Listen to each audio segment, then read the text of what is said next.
जय माता दी दोस्तों, कैसे हो आप सभी लोग। शंभुनाथ की कृपा से सब ठीक ठाक होगा और आगे भी होगा। तो मॉर्निंग हो चुकी है, नहा के आ चुकी हूँ। सुबह के लगभग 5 या पौने 5 बजे तक मैं नहा ली थी। और यहाँ पे गाइस बताऊँ कि मैं 4:30 बजे करीब उठी थी। तो उठ के फिर मैंने झाड़ू पोछा सीधे कर दिया था, क्योंकि अभी कनागत के दिन चल रहे हैं। तो मेरा ये मानना है कि आप है ना नहाकर ही, मैंने मतलब गौ माता के लिए जो निकलेगा, ठाकुर जी के लिए तो निकलते ही है नहाकर। लेकिन मेरा ये है कि अगर हम जल्दी नहा लेंगे तो फिर गौ माता भी खा जाती हैं, तो अच्छी बात है। बच्चों के खाने से पहले कहने का मतलब ये है कि बच्चों को मैं टिफ़िन दूँ, बच्चे अपना नाश्ता वगैरह करें, उससे पहले गौ माता खा ले। तो फिर यहाँ पे है ना आलू है ना बॉईल, नहाने गई थी उससे पहले मैंने आलू बॉईल करने रख दिए थे। तो बस है ना यहाँ पे बस मसाला आलू बना दिया है। और फिर इसी में ना फिर मैं लंच के लिए सब्जी भी बना दूँगी, मटर ऐड कर दूँगी। अभी बच्चों के लिए पराठा सेक दूँगी। तो बस यहाँ पे बढ़िया तरीके से सारे मसाले ऐड कर लिए हैं। तो गाइज़ बस अपनी माँ की याद आ गई। और अभी अभी जैसे ही मैं वॉइस ओवर कर रही थी ना, अभी तभी मेरी मम्मी का फ़ोन आ गया। और मैं अपनी मम्मी से लगभग है ना 15 दिन बाद मेरी बात हो रही है। भैया से तो मेरी मतलब बीच में होती रही हैं, लेकिन मम्मी से 15 दिन बाद हो रही। मम्मी गई थी नानी के, जैसे मैंने एक वीडियो में बताया भी है, मेरे मामा जी के मतलब बेटे के बेटा आया है। तो मैं वीडियो के माध्यम से उसे बधाई देना चाहती हूँ। सोनू, बहुत बहुत बधाई हैं तुम दोनों को ही, मतलब कि रेनू को भी और सोनू को भी बेटे आने की ढेर सारी शुभकामनाएं। और यही कहूँगी कि भगवान तुम्हारे बेटे को खूब लंबी आयु दे और तुम्हारे लिए वो भाग्यशाली हो, दोनों के लिए और अपनी पूरी फैमिली के लिए। तो बस यही कहूँगी। मम्मी अभी आई ना, तो बता रही थी कि मम्मी को वहाँ से मतलब क्या क्या मिला, क्या क्या ऐसे। तो कितनी खुशी होती है गाइज, अपने भाई के बेटे, फिर बेटों के बेटे, यानी कि भतीजे के बेटे की भी खुशी कितनी होती है ना। वैसे आप, मैं बताऊं कि बुआ का रिश्ता ऐसा बताते ना, जैसे कि अभी शॉर्ट वगैरह वीडियो वगैरह में ऐसे बताते हैं कि बुआ ऐसी ऐसी। गाइज मैं बताऊं कि बुआ का इतना खूबसूरत रिश्ता होता है, इतना प्यारा रिश्ता होता है। ये महसूस करने की बात होती है जब देखिए बुआ के लिए भतीजे, फिर भतीजों के बच्चे, उनका होना कितनी सौभाग्य वाली बात हो जाती है। तो भी मेरी मम्मी ने मेरे को बताया, अभी वो आई हैं तो मेरे को पता तो मेरे को 2-4 दिन पहले ही चली थी। लेकिन जब आज मम्मी से बात हुई तो मैंने सोचा कि चलो उनको बधाई भी दे देती हूँ वीडियो के माध्यम से। तो यहाँ पर बस यही कहूँगी, खुश रहो, बढ़िया रहो, लाइफ में आगे बढ़ो। और बस यहाँ पर बच्चों के लिए पराठा सेक दूँगी। तो यहाँ पे गाइस जब मम्मी से बातें हुई ना, तो ऐसा लग रहा, मम्मी मेरे से भी पूछ रही थी क्या क्या कैसे सब लोगों की।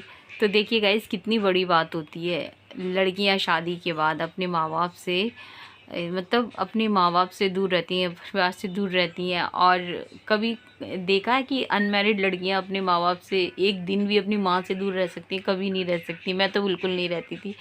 मेरी मम्मी कहीं चली भी जाती, जैसे नानी के यहाँ, मामा जी के घर, तो मम्मी के साथ ही हम जाते थे। हम इतने बड़े बड़े हो गए थे तब भी साथ ही जाते थे। और कभी मम्मी को अकेले भी जाना पड़ता ना, तो फिर मम्मी को मतलब बुलवा लेते थे जल्दी।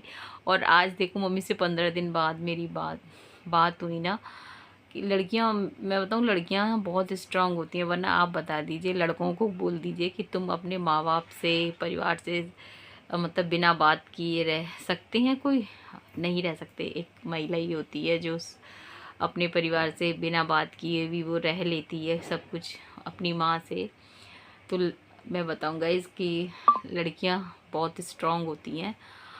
बस ये उनको प्यार की बहुत ज़रूर होती है, क्योंकि घर गृहस्थी के ये जो पचेड़े होते हैं ना, उनमें बेचारी इतनी पिस जाती हैं।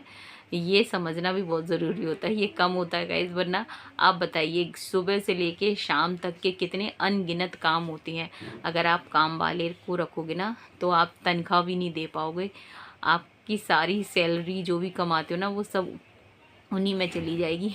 अनगिनत काम होते हैं जिनका कोई और उन अनगिनत कामों का कोई मोल नहीं होता है। और फिर भी वो अपने लिए कुछ नहीं भगवान से कहती है, सब कुछ अपने परिवार के लिए, बच्चों के लिए ही मांगती है। तो यहाँ पर ये देखिए पराठे सिक गए। यहाँ तो यहाँ पे सुरभि मेरे से बोल रही थी कि माँ आपने प्याज ऐड नहीं की है पराठों में। मैंने कहा अभी ऐसा खा लो तुम, क्योंकि मैंने कहा आज मैंने ऐड नहीं की है।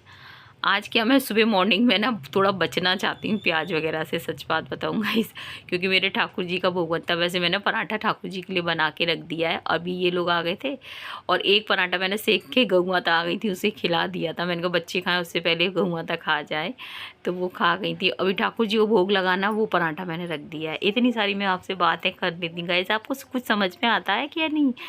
आप भी ये कहते होंगे कि चलिए कोई बात नहीं है। तो यहाँ पर बस ये देखिए, सुरभि बोली माँ मेरे को मलाई भी चाहिए। तो मैंने कहा तू फ्रिज में से ले ले, मैंने फ्रेश मलाई अलग निकाल के रख देती हूँ। तो ठाकुर जी के लिए भी अलग निकाल देती हूँ कटोरी में, और बच्चों अगर खाना चाहते हैं तो खा लेते हैं, वरना मलाई के उसमें।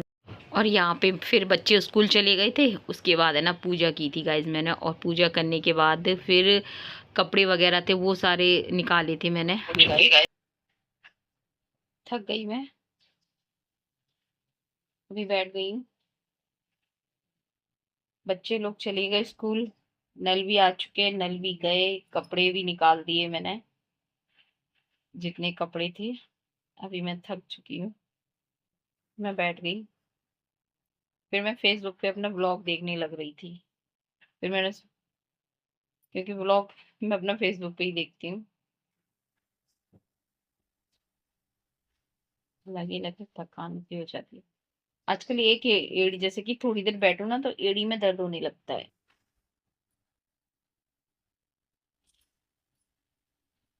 बीच में तो इतनी ज्यादा प्रॉब्लम हो रही थी, ये सारे कपड़े भी तय बनाऊंगी, तो बीच में तो इतनी ज्यादा प्रॉब्लम हो रही थी कि मेरे को उठने बैठने में भी, जब मेरी तबीयत खराब हुई थी ना, जब वायरल हो गया था मुझे, तब तो मेरे घुटनों से बैठा उठा तक नहीं जा रहा था। मैं ये सोच रही थी कि पता नहीं भगवान मेरे पैर खराब हो गए, क्या हो गया।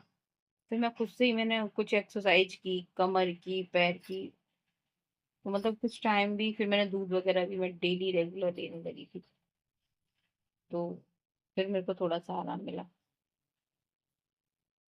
थोड़ा सा नहीं, बहुत ज्यादा आराम मिला।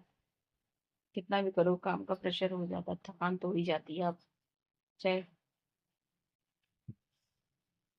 चलिए, लंच के लिए जो सब्जी, आलू के पराठे सेक दिए, लक्की पापा के लिए भी सेक दिए मैंने, अपने लिए भी 2 पराठे सेक लिए थे, और लक्की पापा के लिए भी एक्स्ट्रा पराठे सेक दिए मैंने। बाकी सब्जी है ना, मटर ऐड कर दिए मैंने उसमें सब्जी में, तो वो हो जाएगा।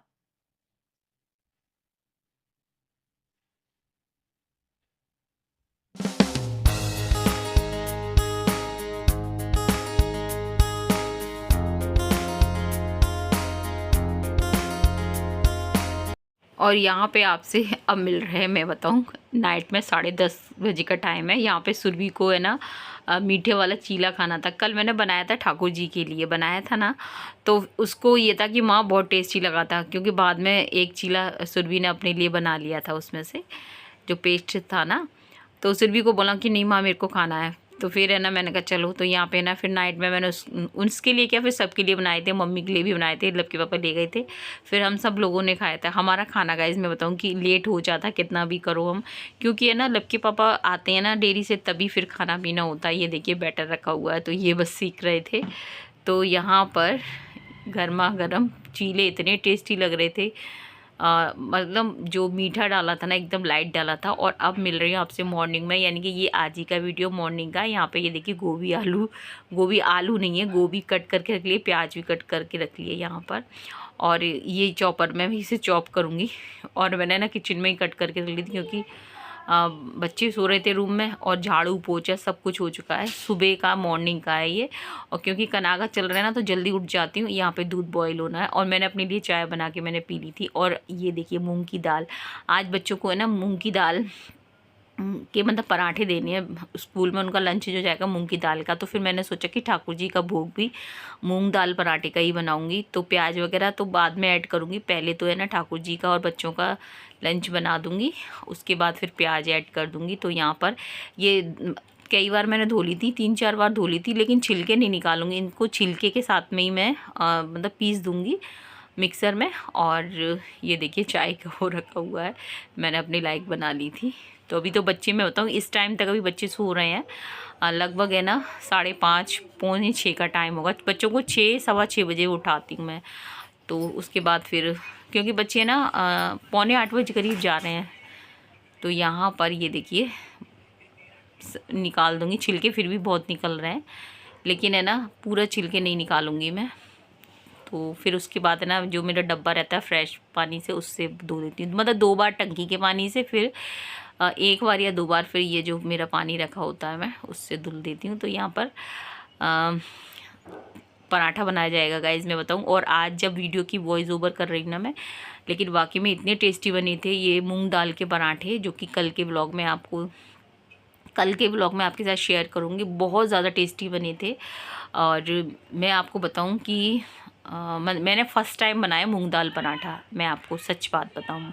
पराठा, आलू पराठा, प्याज पराठा, पनीर पराठा, पालक पराठा, जो सारे पराठे बनते हैं, लेकिन मूंग दाल का पराठा पहली बार बनाया था, जो कि बहुत टेस्टी बना था। और लव पापा को तो इतना टेस्टी लगा था, वो तो कह रहे थे कि मूंग दाल पराठे के खाने के बाद में अब कुछ और खाने की इच्छा ही नहीं हो रही है। यहाँ पर बस वीडियो का एंड करूँगी। और बस वीडियो अगर पसंद आए थोड़ी बहुत भी तो लाइक कर देना, चैनल पे पहली बार आए तो प्लीज़ सब्सक्राइब कर देना। अगर आप मेरा ब्लॉग अगर फेसबुक पर देख रहे हैं तो प्लीज़ लाइक ज़रूर कर देना, और मेरे पेज को भी फॉलो कीजिए। वीडियो अगर पसंद आए तो प्यारा सा कमेंट ज़रूर किया कीजिए। मिलेंगे आपसे कल के व्लॉग में, यानी कि आगे के व्लॉग में मूंग दाल पराठा। जय हिंद साथियों, जय श्री राम।